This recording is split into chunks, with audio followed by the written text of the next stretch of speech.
Hello guys, welcome back to my channel. তো কেমন আছো সবাই? অনেক দিন পর নতুন একটা ব্লগ ভিডিও নিয়ে তোমাদের মাঝে হাজির হলাম। আশা করি তোমরা সবাই ভালো আছো।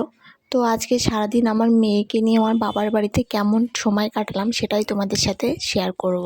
আজ শুক্রবার সকালবেলা মা মাঠে গিয়েছিল, আমাদের সবজি তোলাচ্ছিল। আমাদের মাঠে একটু পটল আছে, সেটাই তুলছিল। তাই সকালবেলা মা আলু সিদ্ধ ডাল সিদ্ধ রান্না করে রেখে গিয়েছিল। এই সিম্পল রান্নাটা কিন্তু আমার খুব প্রিয়। অনেকে বলে কমফর্ট ফুড, ঠিক আমারও তাই, খুবই ভালো লাগে। তাই দিয়ে এক থালা জমিয়ে ভাত খেয়ে নিলাম।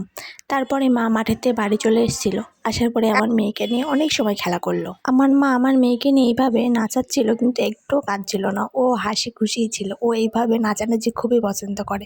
কোনো জায়গায় একটু গাড়ি ঘোরাতে গেলেও একটু কান্না করে না, ও আরও ঘুমিয়ে পড়ে গাড়ির মধ্যে। আমার মা বলছে, তোর মেয়ে যা শাল ভাঙা হবে, একটুও ভয় নেই। আমার মেয়ে কিন্তু 5 মাস পড়তে না পড়তে শুধু উল্টো হয়ে যায়। তোমাদের কার কার মেয়েরা এমন করে বলো তো? মেয়ে বা ছেলে যেই হোক, তোমাদের বাড়িতে কার কার বাচ্চারা এমন করে বলো তো? 5 মাস পড়ার সাথে সাথে ও এটা শুরু করেছে, মানে শুইয়ে দিলে সাথে সাথে উবুর। আর আমি যেহেতু আমার মেয়ে সারাদিন প্যাম্পাস ইউজ করতে পছন্দ করি না, কাঁথা ইউজ করি, তাই আজকে সারাদিনে ও এতগুলো কাঁথা ভিজিয়েছে কি বলবো। সারা উঠোন ওর কাঁথা ছাড়া আর কিছুই নাড়ার জায়গা নেই। আমি যেহেতু মেয়ের আগে স্নান করে নিই, তাই আমার শ্রীনিধিকে তেল মাখিয়ে একটু দোলনাতে দিয়েছিলাম। আমি আমার মেয়েকে সরিষার তেলটা এখনও মাখাই। সরিষার তেলটা মাখালে ঠান্ডাটা অনেক কম লাগে, তাই সরিষার তেল মাখিয়ে কিছুক্ষণ গায়ে রাখতে হয় বলে একটু দোলনাতে দিয়েছিলাম। সেই সুযোগে আমি স্নানটা সেরে নিলাম, আর কিছু বাড়তি জামা কাপড় সেগুলো ধুয়ে নিয়েছিলাম। আর আমার এক হয়েছে অবস্থা, মেয়ের জন্য নিজের যত্নটা নেওয়াই হয় না। মা হয়ে যাওয়ার পরে কত কিছুই না স্যাক্রিফাইস করতে হয়, তাই না? চুলটা এত পরিমাণে আঠা হয়েছে কি বলবো, মানে হাত দেওয়া যাচ্ছে না। তাও মাথা শ্যাম্পু করার উপায় নেই, মেয়ের ঠান্ডা লেগে যাবে তাই।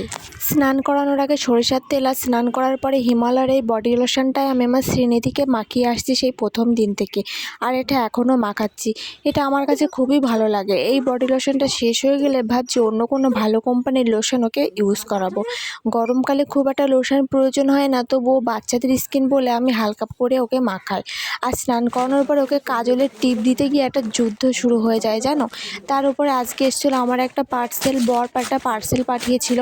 সেটা আমার জন্য না, অবশ্য এখন যাবতীয় যত পার্সেল আসে সব মেয়ের জন্যই এসেছিলো। ওর টিস্যু, জনসন্স বেবি কোম্পানির টিস্যু এই প্রথমবার কিনলাম, 6খানা ছিল। আর দামটাও খুবই কম ছিল। বর বলল 400-450 টাকা মতো নিয়েছে। মুখটা মোচার জন্য কতটা দিয়েছে দেখো। কি করব? লাগবে তো বাচ্চা না তো হয়ে যাবে। লাগবে কত না রে? 400 টাকা লাগবে। সবখানে আছে, আমি ধরুন 4খানা। এই কত? আগে 4টে ছিল।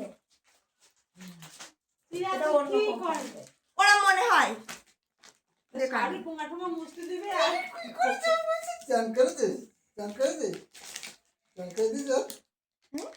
হ্যাঁ হ্যাঁ, লাভ হয়েছে না বলো? দোকানে একটা 280 টাকা। আরে এখানে কত না অনলাইনে? অনলাইনে সবগুলো 400 টাকা।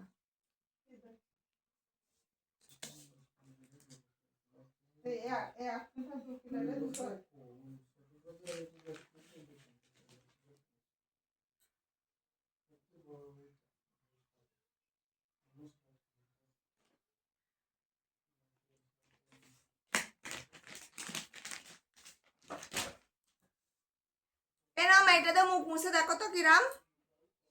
ও মা, এইটাতে মুখ মুছে দেখো দিন কিরাম।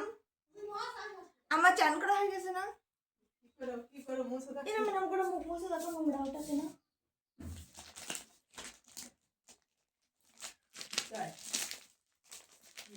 ব্যবহার করে দেখতে হয় না তা?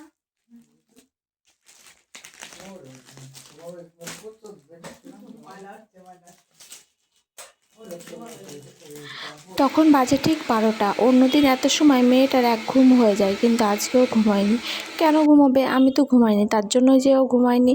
আমি ওর পাশে শুয়ে নিয়ে একটু ঘুমালে একটু বেশি সময় ঘুমাই। কী যে বাজে অভ্যাস তৈরি হচ্ছে কী আর বলবো। ঘুরে ঘুরে অনেকক্ষণ চেষ্টা করার পরে একটু ঘুমালো।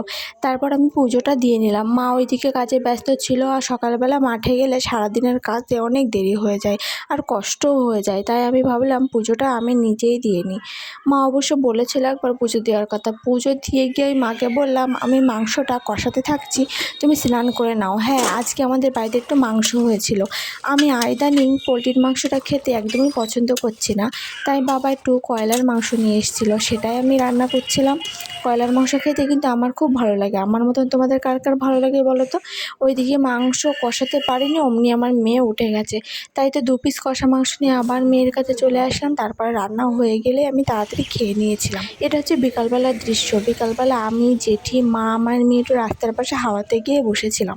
তারপর ওখানে বসে থাকতে থাকতে মেয়ে একটু ঘুমিয়ে পড়েছিল, তাই ওকে দোলনাতে ঘুম পাড়িয়ে দিয়েছিলাম। আর রাতে মা একটু রুটি আর সিমুই করেছিল আজকে। আমি সিমাইয়ের পায়েস খেতে খুবই পছন্দ করি, তাই মা করেছিল। মাকে আমি বলেছিলাম করতে। আর রাত্রে আমার নাইট কেয়ার রুটিন বলতে একটুখানি মুখটা মোছা, আর আজকে মেয়ের টিস্যুর প্যাকেট থেকে একটা প্যাকেট আমি হামলা করেছি, বরকে বলেছিলাম নিয়ে নেবো। আর এই টোনারটা আমি ইউজ করি। এই হচ্ছে আমার রাত্রে নাইট ক্রিম, তাছাড়া আর কিছু ইউজ করা হয় না। মা হওয়ার পর নিজের যত্ন তো আর নেওয়াই হয় না। তো চলো আজকের ভিডিওটা এই পর্যন্তই রাখলাম। দেখাবে পরবর্তী আবার কোনো মিনি ব্লগে বা ব্লগ ভিডিওয়। তোমাদের যাদের যাদের আমার ভিডিও ভালো লাগে প্লিজ লাইক, কমেন্ট, শেয়ার আর সাবস্ক্রাইব করতে ভুলো না। তো চলো সবাইকে টাটা, বাই বাই আর গুড নাইট। আর ভিডিও কেমন লাগলো একটা কমেন্ট করতে অবশ্যই কিন্তু ভুলো না।